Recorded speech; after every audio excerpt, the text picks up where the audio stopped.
أعوذ بالله من الشيطان اللعين الرجيم. بسم الله الرحمن الرحيم. الحمد والثناء لله رب العالمين، ثم الصلاة والسلام على أشرف الأنبياء والمرسلين سيدنا ونبينا محمد وعلى أهل بيته الطيبين الطاهرين. اللهم صل على محمد. ولعنة الله على أعدائهم ومنكر فضائلهم من الآن إلى قيام يوم الدين. رب اشرح لي صدري ويسر لي أمري واحلل عقدة من لساني يفقه قولي. ثم أما بعد، فقد قال الله تعالى في محكم كتابه: بسم الله الرحمن الرحيم. يرفع الله الذين آمنوا منكم والذين أوتوا العلم درجات. صدق الله العلي العظيم. صلوا على محمد وآل محمد. صلوا على محمد وآل محمد. Respected elders, brothers and sisters, Assalamu alaikum wa rahmatullahi wa barakatuh. One of the most illustrious periods in the early history of Islam was the period of Imam Jafar al-Sadiq alayhi salatu wassalam.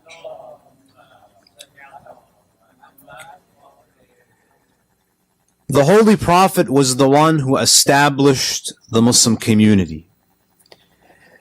And Imam Amir al-Mu'mineen alayhi salam after him, even though he was not immediately appointed as the Khalifa after the Prophet, even though they did not recognize him as the Khalifa, he still fulfilled his role as Khalifatullah in guiding the community. And the Imams after him did the same. So even though the general public, even though the people did not consider them to be the Khulafa, they still fulfilled their role in guiding the community to the best of their efforts, with the best of their efforts. What makes Imam Jafar al-Sadiq alayhi salam so unique is that prior to Imam al-Baqir and Imam al-Sadiq, you see that the Imams were very limited in the students that they had. They were limited in the amount of knowledge they were able to impart because they were being pursued by the oppressive governments. They were surrounded by their enemies, and therefore you find that Imam Amir al-Mu'mineen, Imam Zain al-Abidin, Imam al-Hassan and Imam al-Hussein, they were able to mentor a handful of individuals. Imam Zain al-Abidin, through the purchasing and releasing of slaves, he was able to do a bit more. But you find that during the time of Imam al-Sadiq alayhi salam, you see that the Imam alayhi salam, because the Umayyads were declining in power and the Abbasids were trying to seize power, there was conflict between these two dynasties, between these two families. And therefore they became distracted, which allowed Imam al-Sadiq alayhi salam a golden opportunity. And the Imam alayhi salam, what he was able to do was he was able to mentor a generation of scholars. He was able to raise and train an entire generation of ulama.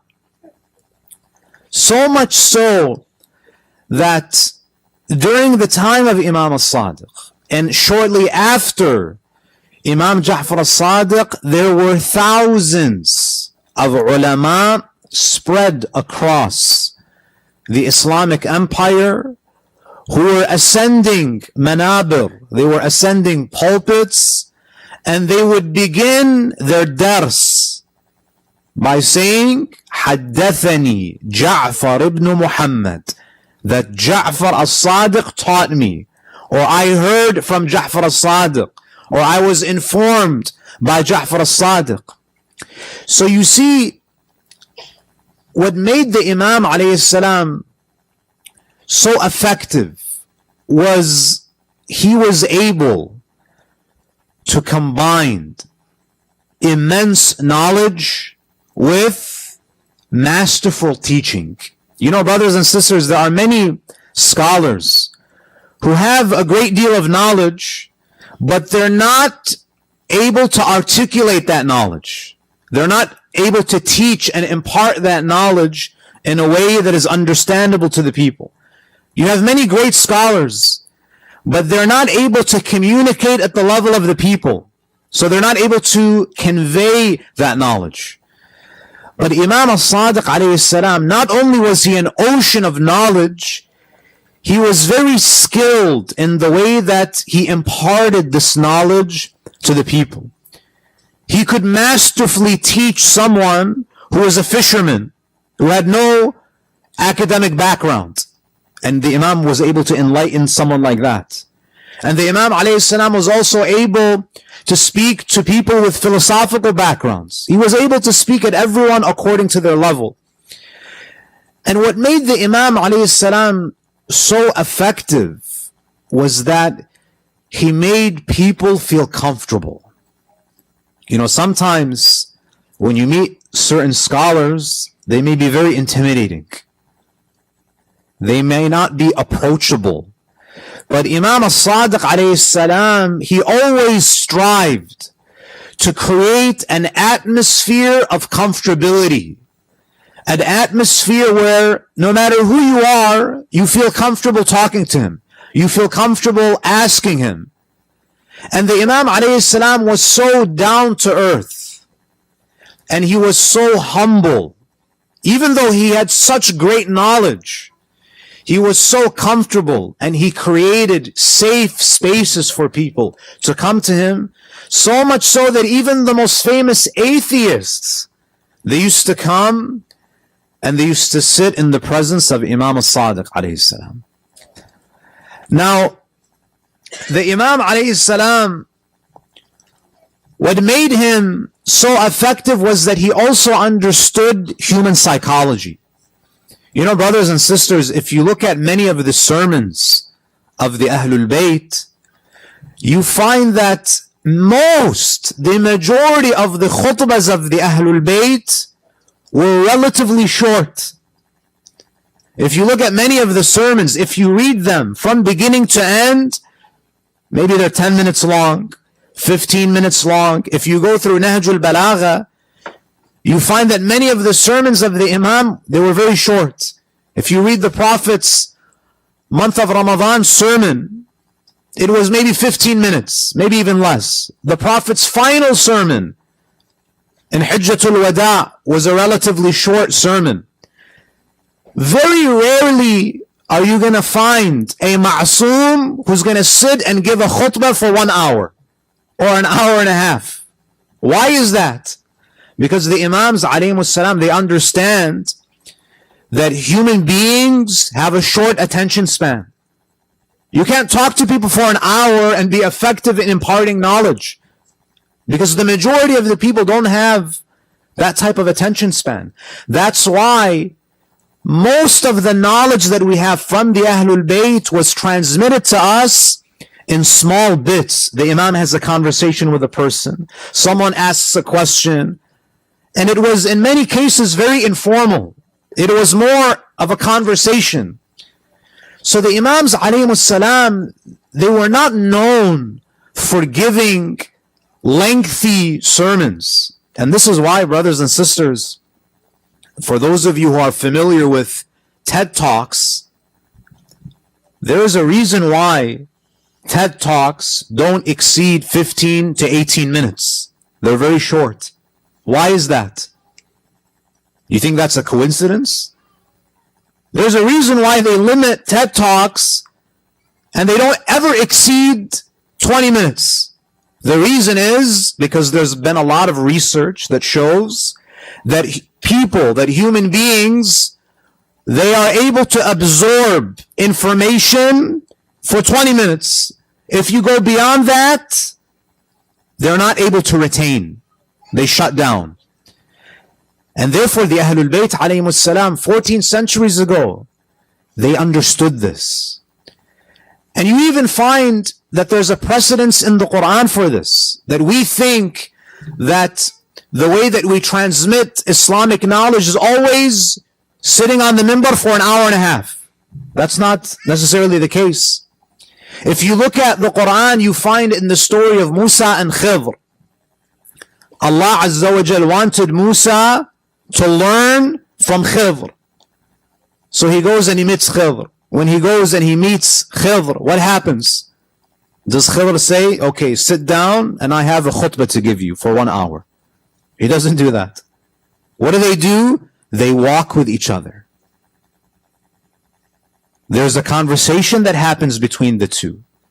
So in many cases, one of the reasons why our communities are not learning is because the knowledge is only one way.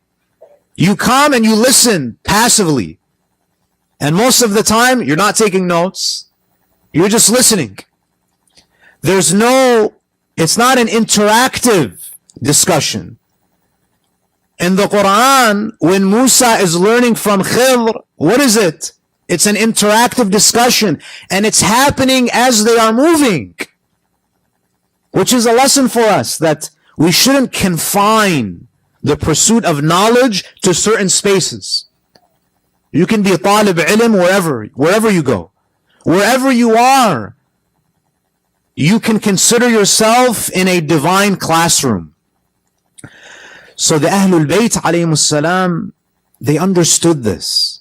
And you find that the Imams alayhimus salam, whether they're in the masjid of the Prophet, or even if they're in the middle of the battle, during the battle of Jamal, someone comes to Imam Amir al-Mu'mineen, Ali ibn Abi Talib, salawatullahi alayhi, Allahumma salli.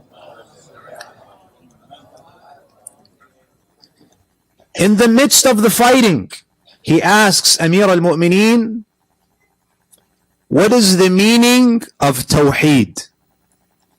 Some of the companions of Amir al-Mu'mineen, they say to him that, what are you doing? We're in the middle of a battle. You're asking a question about Tawheed? The Imam alayhi salam says, no, leave him. This is precisely what we want from the enemy. If the enemy understood Tawheed, there would be no fighting between us. So the Imam alayhi salam, as he's fighting, he's teaching this man Tawheed. So you find that Imam al-Sadiq alayhi salam, he understood the nature of people. He understood that people have short attention spans. He understood that for people to learn, you have to make them comfortable. That you shouldn't set up barriers. You shouldn't make people feel foolish when they ask questions. People used to ask the Imams random questions about anything and everything. And the Imams never shunned people for that. They always encouraged people to ask. Furthermore, you find that Imam al-Sadiq alayhi salam in Medina, as the leader, sometimes we have to think of the Imams as the leaders of the community. Even if the members of the community do not recognize them as Imams, they are the leaders of the community. In Medina, the Imam alayhi salam, he had an education plan for the community. He had a public education plan, which means that he was delivering sermons to the public. He had public sermons, which means that if you came to the city of Medina and you were to enter the masjid of the Prophet, the Imam alayhi salam would be speaking to the crowds. He would be speaking to a large audience. So the Imam alayhi salam, he has a public education plan, but the Imam alayhi salam was not only delivering public sermons, he was also giving private lessons. So he had an education plan that was catered and custom designed for the gifted people in the community. which means the Imam alayhi salam also gave his time privately to people who wanted to deepen their understanding of Islam. And this is another lesson for us to learn, brothers and sisters.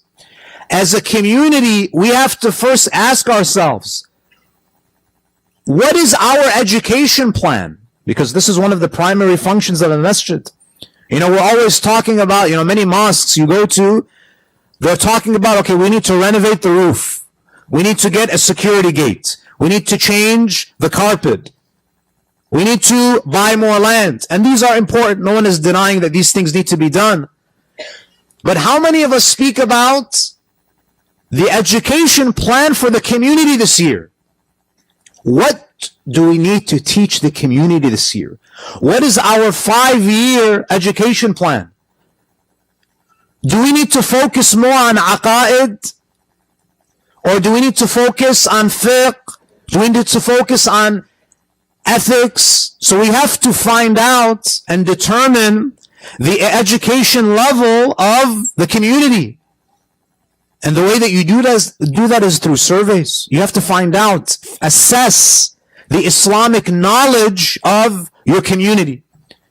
After you assess the Islamic knowledge of your community, you have to put forth a plan.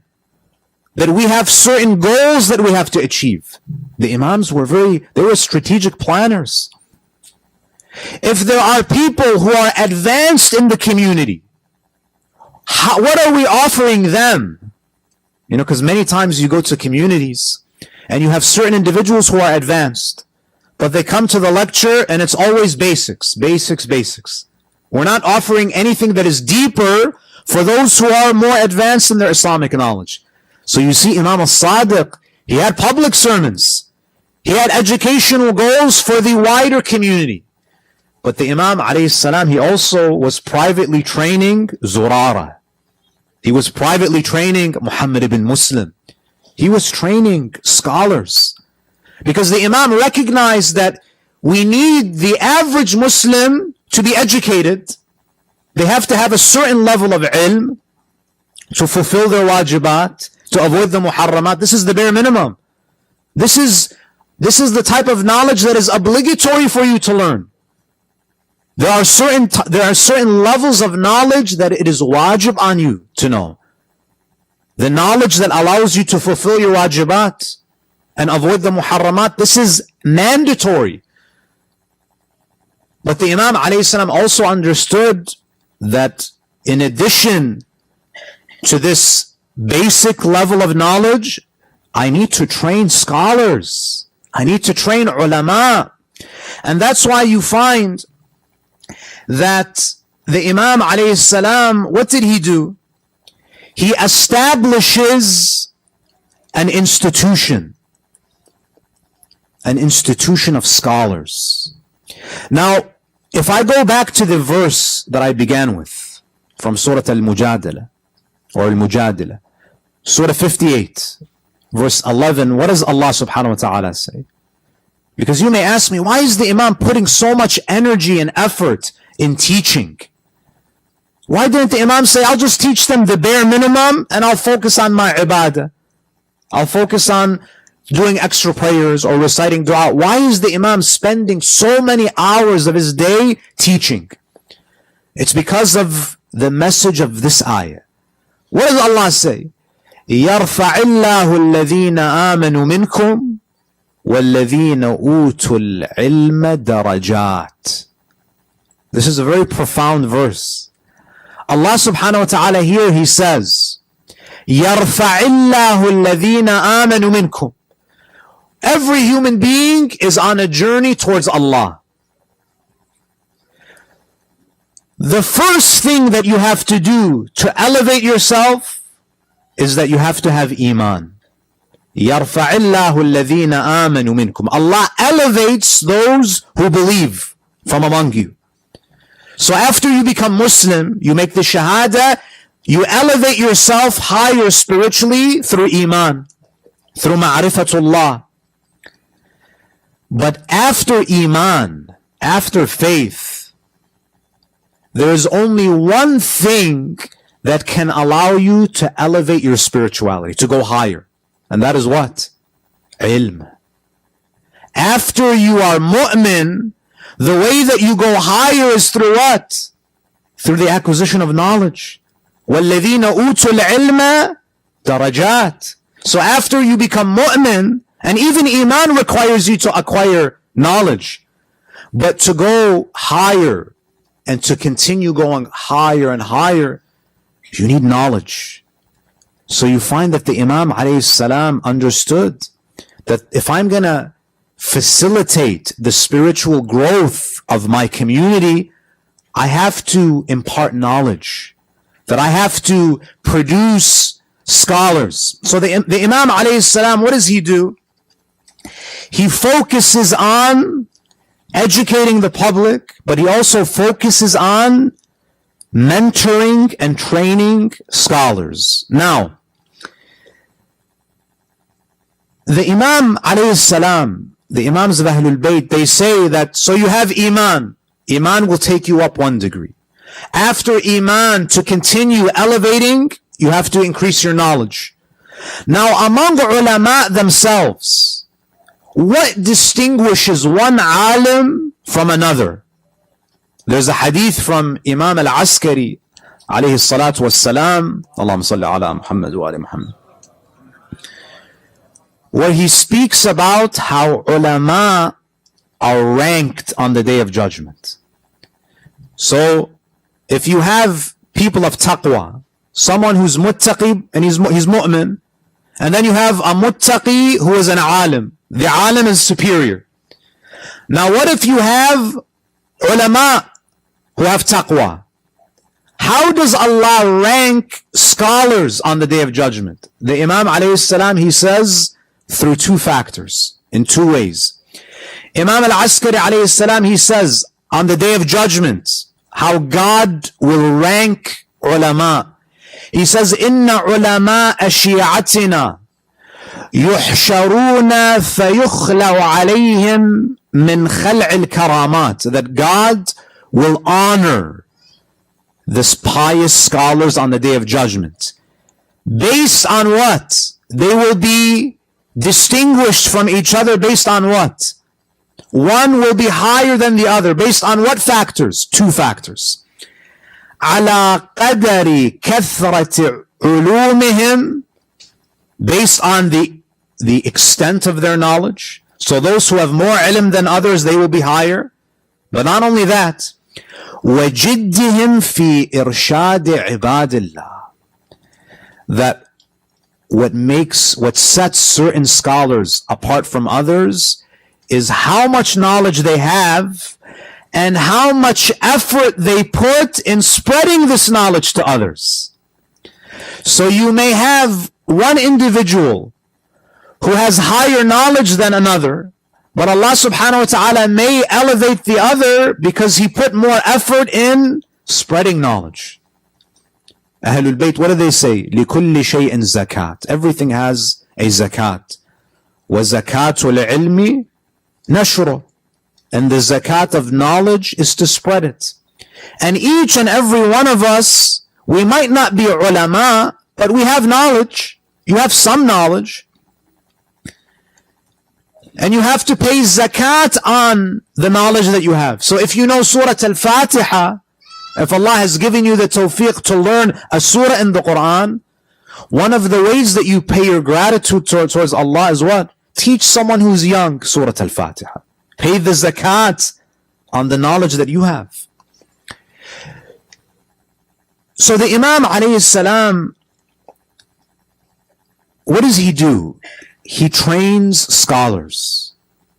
Not only does he train scholars, he establishes an institution whereby he teaches the average Muslims to always refer to pious scholars. An institution that we call today marji'iyya. You know, brothers and sisters, when we think about maraji', when we think about scholars and the importance of referring to them, we always speak about marji'iyya in the context of the ghaiba. That because we're in the greater occultation, we're in zamanul ghaiba, this is when you have to refer to maraja. But you find that during the lifetimes of the Ahlul Bayt, they were instructing their followers to refer to ulama with taqwa. There's a hadith where there's a man by the name of Ali ibn al-Musayyab. He was a companion of Imam Ali ibn Musa al-Ridha, salawatullahi alayhi. Allahumma salli ala Muhammad wa ali Muhammad. And he was from Iran. The Imam alayhi salam, he was in Medina at the time. So Ali ibn al-Musayyab, he travels to Medina to meet Imam al-Ridha. And he says to the Imam, قلت للرضا شقتي بعيدة ولست أصل إليك في كل وقت. The Imam, he tells the Imam, يا ابن رسول الله, O Imam al-Ridha, I live far away from you, and I'm not able to reach you and to come to you and to ask you questions whenever I like. At that time, there was no, they didn't have emails or ways of reaching the Imams in a quick way. So he says, I live far away. You're in Medina, I'm in Iran. Who should I take my religion from? Now listen. The Imam alayhi salam could have said to him that you have to do ihtiyat, that you have to come yourself to Medina once a year and ask me questions, or you send someone to come to me and ask me questions. What does the Imam say? So Ali ibn al-Musayyab says, who should I take my religion from? The Imam says, من زكريا ابن آدم المأمون على الدين والدنيا. He says, refer to Zakaria ibn Adam, who is living in Qom, meaning he's close to you. Now here's a point that it's important that I make. Many people who criticize the institution of Marji'iyah, what's their common criticism? That they're not ma'soomeen. And why are you referring to Maraja? They're not ma'soomeen. What's the difference between him and me? I'm knowledgeable, I can read. Why do I have to refer to those who are not ma'soomeen? Zakaria ibn Adam, is he ma'soom? He's not ma'soom. But Imam al-Ridha alayhi salam is telling this man, refer to him, not just about any issue, take your deen from him. Now, is it possible for Zakaria ibn Adam to make a mistake? He's a human being. It's possible that he makes a mistake. But the Imam alayhi salam, he's instructing us to take our religion from a scholar, he's not ma'soom, but he's a scholar, and he has taqwa. And the Imam is trying to teach us that even if he makes a mistake, you have an excuse before Allah on the Day of Judgment. That you took your religion from someone who was an alim and someone who had taqwa. Now, you may say that, okay, if I'm far away from the Imam and I cannot access the Imam, I should refer to pious scholars. But if I'm living in the same city as the Imam, I should go to the Imam himself. Yes? So if I'm living in Medina, so Ali ibn al-Musayyab lives in Iran. What if I live in Medina? What if I am in the same city as the Imam? What should I do? There's a companion of Imam al-Sadiq, Aban ibn Taghlib. He was a student of Imam al-Sadiq. The Imam trained him. He was a scholar. What does the Imam say to him? He says, Ijlis fi masjid al-Madina. He tells Aban ibn Taghlib, sit in the masjid of the Prophet. Wa aftin nas. And give fatwas. Give religious verdicts. فإني أحب أن يرى في شيعتي مثلك. Because I love to see from among my Shias individuals like you. The Imam alayhi salam is telling him to go out, sit in the masjid, have people come and ask you questions and give them fatwa. You might say, but the Imam is in Medina. Why don't we go to Imam al-Sadiq? Why do we go to Aban ibn Taghlib? Why is the Imam doing this? Because the Imam wants to train the Shia to get into the habit of referring to scholars who have taqwa. Why? Because the Imams are preparing us for the ghaibah. If the Imams alayhimus salam instructed the Shias to only come to them, if Imam al-Sadiq says only come to me because I'm ma'soom, don't refer to anyone else, and if Imam al-Kadhim did the same, and Imam al-Ridha did the same, up until Imam al-Askari, what would have happened when the 12th Imam went in ghaibah? We would go into shock as a community. But you see that the Imams, for generations, they were training us to refer to pious scholars. And therefore, we should not be individuals who say that, oh no, we have nothing to do with Qom or Najaf. We have nothing to do with Maraj. Don't turn away from an institution that was built by Imam al-Sadiq. How can you call yourself a lover of Jafar al-Sadiq if you're trying to demolish an institution that was built by him? And therefore, it's important for us as communities to be connected to ulama who have taqwa. Don't say that, oh, we have nothing to do. We are living in the West. We have nothing to do with the ulama of Qom or Najaf. Don't be like that. The Imams of Ahlul Bayt, they always encourage their followers to take their guidance from scholars. Now, a common criticism is that some people, they have a bad experience with a marja. For example, they go to Qom or Najaf, and maybe they wanted to meet with a certain marja, and they felt that the marja didn't give them enough attention, and then they harbor a grudge against the marja. And then they come back and they become anti-maraja. Or sometimes you might hear that a certain wakil of a marja is corrupt, and therefore what do you start to do? They start to attack the entire institution. Why do we do this, brothers and sisters?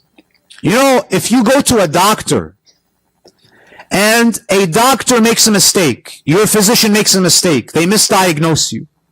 Because at the end of the day, human beings make mistakes.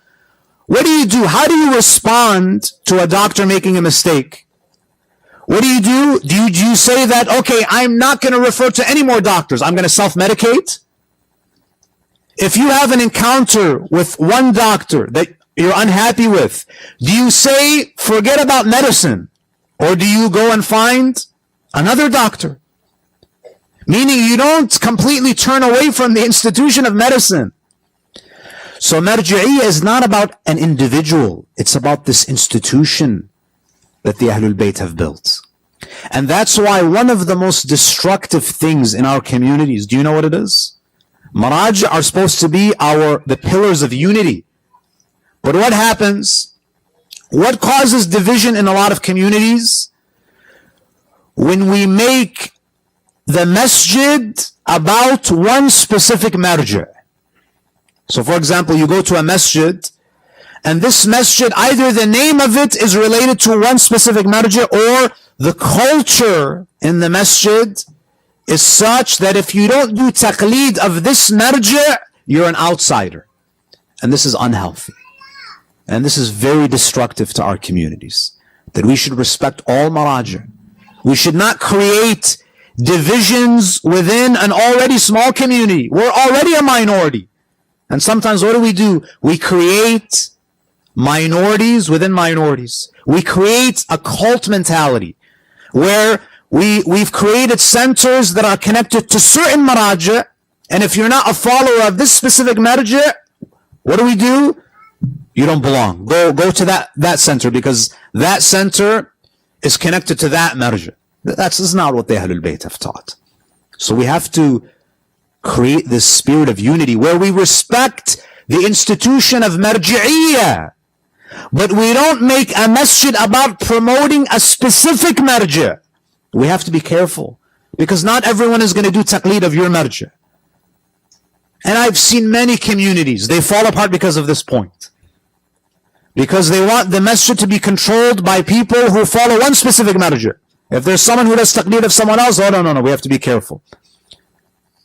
You know, sometimes when you look at our condition as a community, believe me, Imam Sahib al-Zaman, he doesn't need enemies if he has supporters like us. He doesn't need enemies because we will give him enough grief because we're always fighting with each other. There's an interesting conversation that happens between Imam al-Sadiq alayhi salatu wassalam and one of his companions. There was a man who comes to Imam Jafar al-Sadiq and he says to him, "Oh Imam, Allah subhanahu wa ta'ala," and this is a criticism of marj'iyah that even exists today. You know, all of these issues, they were brought up during the times of the Imam. There was a man who came to the Imam, قال رجل للإمام الصادق. He says to the Imam that, Ya ibn Rasulullah, Allah in the Quran, He blames the Jews and the Christians for doing taqleed of their scholars. So why are you now asking us to do taqleed of Muslim scholars? So for example, Allah in Surah At-Tawbah verse 31, He criticizes Bani Israel for blindly following scholars. اتخذوا أحبارهم ورهبانهم أربابا من دون الله. Allah says about Bani Israel that they took their monks, about Ahlul Kitab, they took their monks and their rabbis as gods other than Allah. But we know that Jews and Christians, they don't actually worship their monks and their rabbis. So what does Allah mean when they say they took them as gods other than God? In another ayah, Allah subhanahu wa ta'ala quotes the people of Jahannam. وَقَالُوا رَبُّنَا إِنَّا أَطَعْنَا سَادَتَنَا وَكُبَرَاءَنَا فَأَضَلُّونَ السَّبِيلَ. People in Jahannam will say that, "Oh our Lord, we followed our masters, we followed our leaders, and they misguided us." So he's asking the Imam, Ya ibn Rasulullah, Allah seems to condemn taqleed in the Quran. Why are you encouraging us to follow and do taqleed of ulama? The Imam alayhi salam, what does he say? He says, "Inna awam al-Yahud قد عرفوا علماءهم بالكذب الصراح." The Imam alayhi salam, he says there's a difference. Bani Israel, Ahlul Kitab, they were blindly following their scholars while they knew that they were corrupt. Imam is saying that I'm not telling you to follow scholars, I'm telling you to follow pious scholars. You know, during the time, in Bani Israel, especially during the time of Isa and a little bit before, many of the rabbis, you know what they used to do? Many of them were corrupt. They used to get bribed. And this is one of the great challenges that Isa ibn Maryam faced. So you have these religious clerics. So there's a man from Bani Israel, he's a businessman. And let's say he's a shark lender. And he knows that in the Sharia of Musa, you cannot collect interest. So what does he do? He goes to a rabbi, one of the scholars of Bani Israel. He says, "Listen, give me a good fatwa, change the ruling, and I'll pay you." And many of them, they did. They would alter God's laws because they were being paid. So Imam al-Sadiq, he says, I'm not telling you to follow any scholars. I'm telling you to follow pious scholars. And then the Imam describes what type of scholars that we should follow as individuals and as communities. أما من كان من الفقهاء صائنا لنفسه.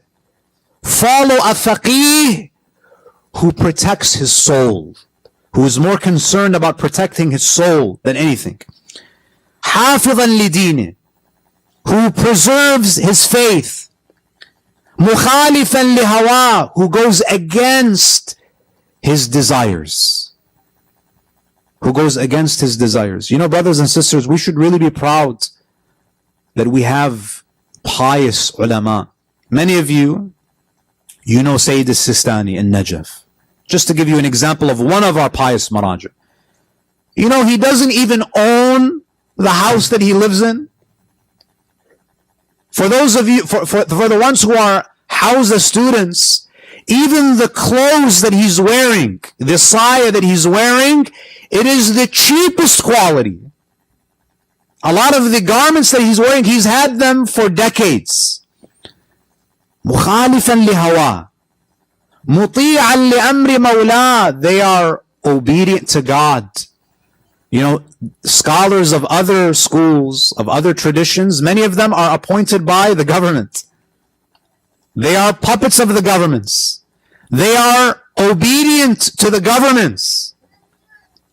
Our maraja, our ulama, for 14 centuries, they've been independent.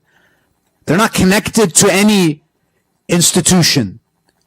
فَعَلَى الْعَوَامِ أَن يُقَلِّدُوا. The Imam says the people are permitted to follow them. And then the Imam alayhi salam, what does he say? And this is a part of the tradition that many people, they don't mention. They stop here. فَعَلَى الْعَوَامِ أَن يُقَلِّدُوا. And they stop. The Imam says, وَذَلِكَ لَا يَكُونُ إِلَّا بَعْضَ فُقَهَاءِ الشِّيعَةِ. The Imam says, and this applies not to all of the Shia fuqaha, but some of them. Which means the Imam is foreshadowing that it's possible for someone to wear the imamah, to be very knowledgeable, but they don't have taqwa. It's possible. It happened with previous generations. So you have to follow pious scholars. And many people ask, Sheikh, do I have to do taqleed? Is it wajib on me to do taqleed? The answer is no. No. Yes, you can go become an alim yourself. You don't want to do taqleed? You don't want to follow a scholar? Go and become a scholar yourself. So taqleed is actually a rahmah on us. Ahlul Bayt could have said that each and every one of our Shia has to become a faqih. You have to, wajib. But the Imams, they didn't impose that burden on us. The Imam said you can pursue your passions and work in whatever field that you want, but make sure you take your deen from pious scholars. And one final point. And this is a lesson for us as communities. There's a verse in the Quran.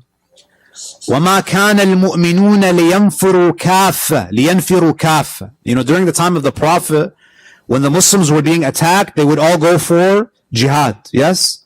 There were certain groups of people that were exempt from jihad. Women, children, the elderly, the sick. Among those who were exempt from jihad were who?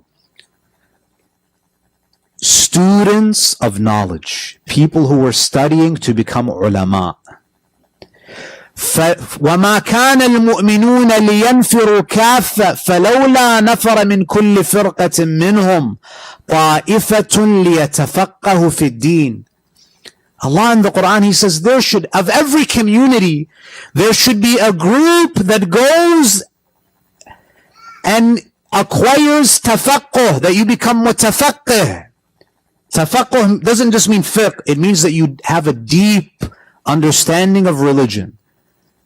And this is something that we have to learn as communities. We invest in properties, we invest in buying land, but we need to invest in what? People. We need to invest in human capital. Allah Azza wa Jal, what does He say? He says there should be a group from among you who goes and develops a deep understanding of religion. وَلِيُنذِرُوا قَوْمَهُمْ إِذَا رَجَعُوا إِلَيْهِمْ لَعَلَّهُمْ يَحْذَرُونَ. And they come back to their community and they warn and they teach. Almost every community that I've been to, they have the same problem. Sheikh, we need a resident alim. Sheikh, we need a resident alim. You know why you don't have a resident alim? Because you didn't plan for it. Because we build mosques and we don't think about who's going to be the alim, who's going to be the scholar. It's like you build a hospital and there's no doctor. You build a hospital and there's no doctor. And how do we try to resolve the problem? Okay, we go and we bring someone from overseas. In the past, we had to do that because we didn't have any options. Because all of the ulama were from overseas. But now, moving forward, do you know what we have to do? We cannot import ulama. We have to export, meaning we have people in our community, people who are interested in becoming scholars. What do? Part of your annual budget should be to sponsor youth who want to be scholars. So they become mutafaqqih fi deen, and then they come back to serve the community. That's how you build a community. You invest in human capital. And this is what the Quran teaches us. And that these scholars should be from among you, because they will understand the challenges of the community. When Allah sends a prophet, does He send a prophet from a foreign country? Or does He choose a prophet and a spiritual teacher from among the people? Allah chooses a prophet from among the people.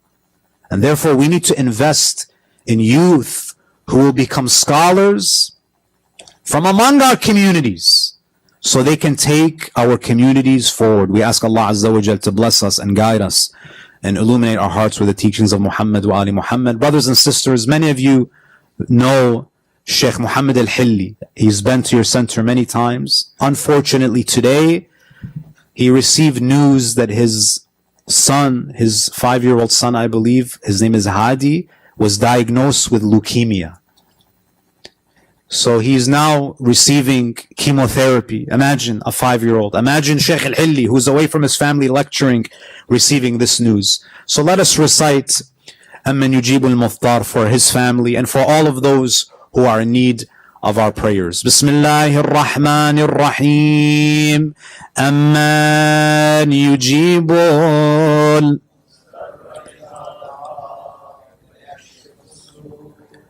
أمن يجيب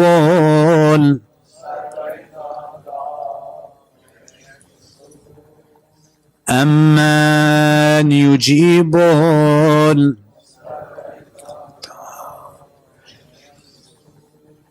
أمن يجيب